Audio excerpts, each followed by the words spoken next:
Muy buenas noches, sea usted bienvenido a su programa Índice Económico. Soy Marielena Vega y como todos los miércoles me da muchísimo gusto saludar a Darío Celis. Darío, muy buenas noches. ¿Cómo estás, Marielena? Muy buenas noches. Buenas noches, Rogelio, qué gusto. Marielena, Darío, ¿cómo están? Buenas noches. Buenas noches. Amigos, el día de hoy acompáñenos, vamos a hablar del sector inmobiliario. El impacto económico de la violencia en el país en el 2021 representó 4.9 billones de pesos o 243 mil millones de dólares, es decir, 20.8% del PIB, de acuerdo con la 9ª edición del Índice de Paz México, elaborado por el Instituto para la Economía y la Paz. Sobre una base per cápita, equivale a 38.196 pesos por habitante. Los estados del país están inconformes con la Secretaría de Hacienda debido a que les notificó que no les transferirá participaciones provenientes del IEPS de gasolina y diésel. Es la primera vez que se quedarían sin estos recursos en un mes desde que el impuesto se creó en el 2008 y que representa unos 1.800 millones de pesos. El Consejo Mexicano de la Carne prevé que por la inflación el consumo de carne disminuya este año. El consumo por habitante ascenderá a 73.9 kilos durante 2022, un crecimiento de apenas 1%. Este año la carne favorita de los hogares mexicanos seguirá siendo el pollo, al registrar un consumo anual de 35.6 kilogramos por persona. A pesar del COVID, el sector inmobiliario no dejó de invertir. Se ejercieron más de 19 mil millones de dólares en los últimos 2 años. Vea lo que le preparamos. El sector inmobiliario supo ser resiliente a las nuevas condiciones económicas que trajo la pandemia, con esquemas de arrendamiento flexibles y ahora, a partir de un nuevo entorno, apoya a la reactivación económica iniciada el año pasado. Entre 2020 y 2021, las empresas integrantes de la Asociación de Desarrolladores Inmobiliarios realizaron inversiones por 19 mil millones de dólares en proyectos de vivienda, oficinas, centros comerciales, edificios de usos mixtos, parques industriales y desarrollos turísticos. Como vehículos de inversión, el sector inmobiliario también ha motivado la entrada de nuevos jugadores en estos años, como son los fideicomisos de inversión en bienes raíces y las firmas de financiamiento colectivo, los cuales han permitido a pequeños inversionistas participar de una actividad clave para la economía y que resulta defensivo ante los índices de inflación. El sector inmobiliario fue uno de los sectores que supo sortear bien la crisis del COVID-19 e incluso siguió invirtiendo. Para platicar de los retos de este sector está con nosotros Enrique Telles, presidente de la Asociación de Desarrolladores Inmobiliarios. Enrique, ¿cómo estás? Muy bien, gracias a los tres por tenerme de nuevo aquí en su foro. Para mí y para el ADI es un honor estar con ustedes y platicar sobre el sector. Claro. ¿Cómo sale de la crisis del COVID el sector inmobiliario, Enrique, y qué perspectivas tiene para este año, pues en función de una recuperación que, pues como sea, se está dando, ¿no? Mira, lo primero que les diría es que en el ADI tenemos una perspectiva de largo plazo. Y segundo, es que estamos comprometidos con México. Creo que es importante mencionar que las inversiones que hacemos no son inversiones que se pueden ir a ningún lugar. Son inversiones en ladrillos, en terrenos, en edificios, y eso hace que tengamos esta visión de largo plazo. Obviamente, durante la pandemia y con la situación de mercado se han ido ajustando nuestras inversiones, pero seguimos en México, por México, haciendo inversiones para un futuro mejor para nuestro país.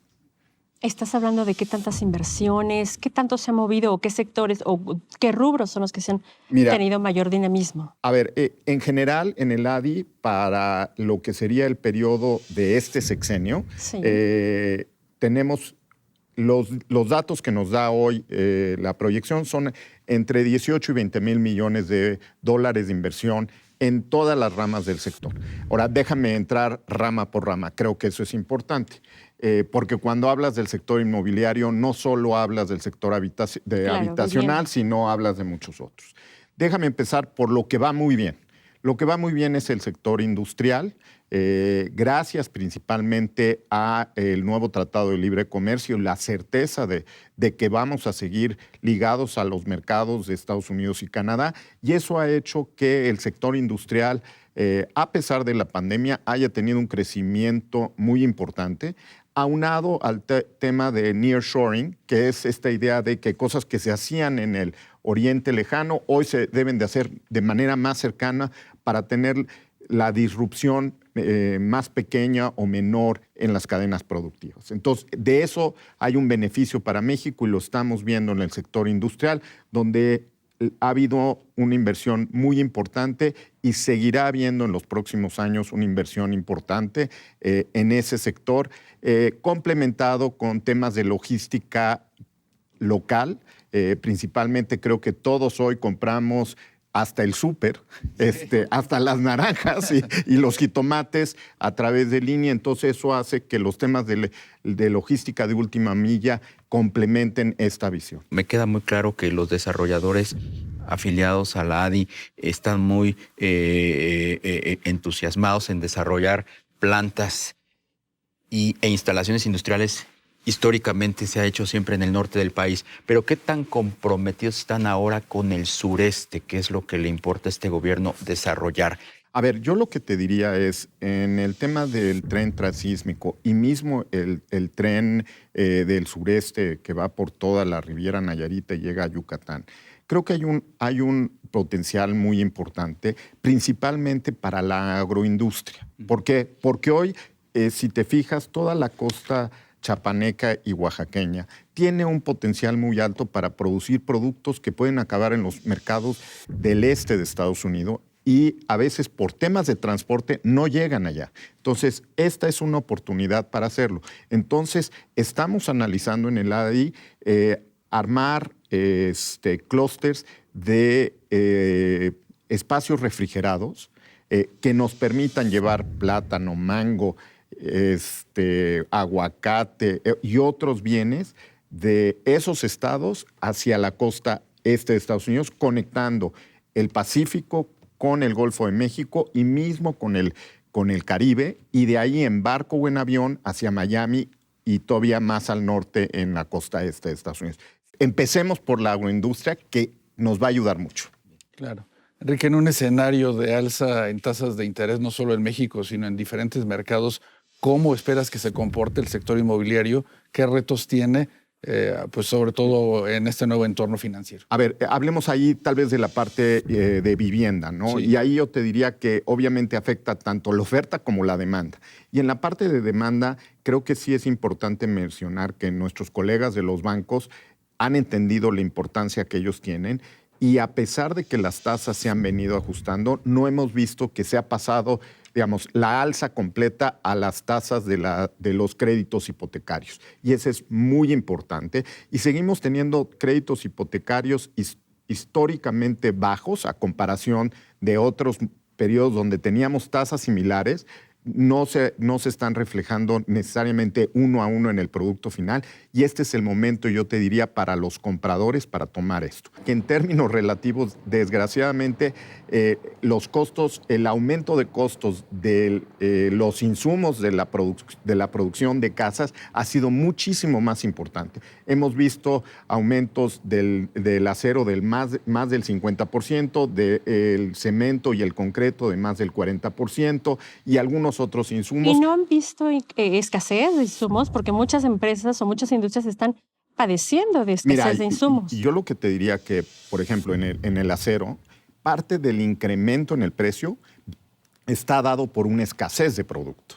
No necesariamente es una inflación per se, es una inflación porque la cadena de suministro, como bien lo mencionas tú en otras cadenas, se rompió, y eso ha hecho que el acero suba a estos niveles históricamente altos que inmediatamente afectan el precio final del producto.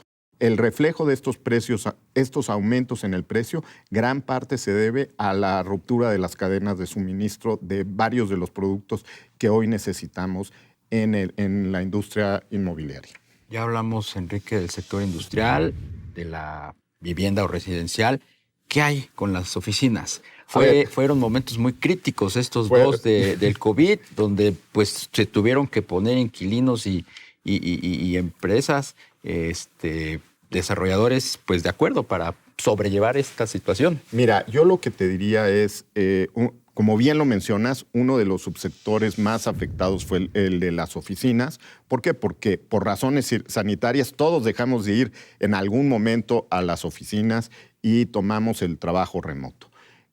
Lo que también es cierto es que las oficinas no van a desaparecer, pero sí van a evolucionar. La Ciudad de México ya venía con un mercado sobreofertado y llegó la pandemia y se afectó todavía más. ¿Qué implicó esto?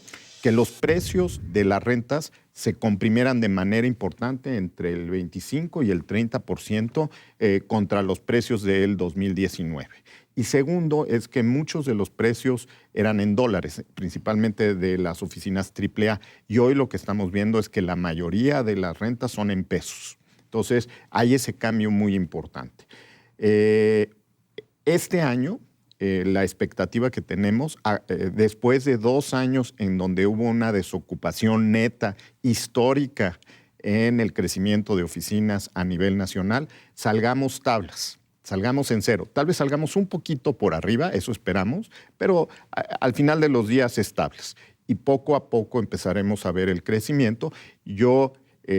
En general, en la industria, yo te diría que nos va a llevar entre 3 y 4 años acabar de absorber los inventarios existentes en el mercado. También lo que va a suceder es que las oficinas B y C son las que van a salir del mercado. ¿Por qué? Si antes tú podías rentar una oficina B en $15 y la A en $30 o el equivalente en pesos, hoy tal vez puedas rentar una A en $20. Entonces, yo como usuario de la B me voy a cambiar a la A.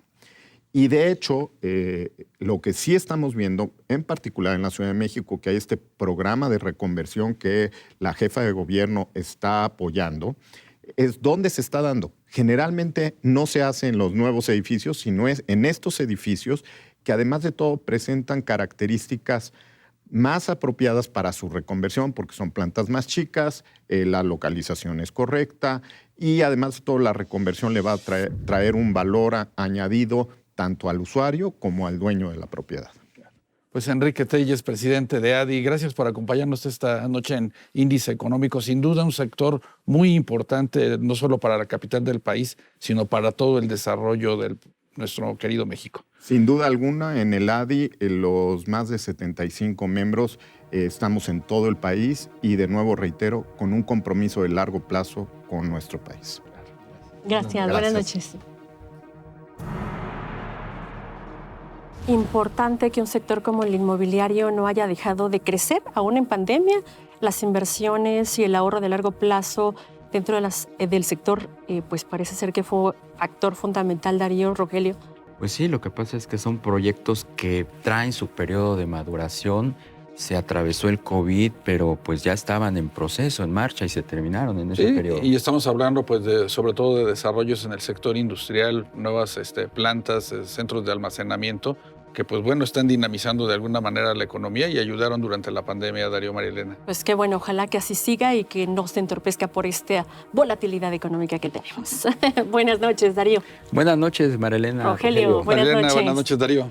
Amigos, muy buenas noches. Gracias por habernos acompañado en este 18 de mayo. Cuídese muchísimo y recuerde, el próximo miércoles, 11:45 de la noche, aquí lo esperamos en Índice Económico.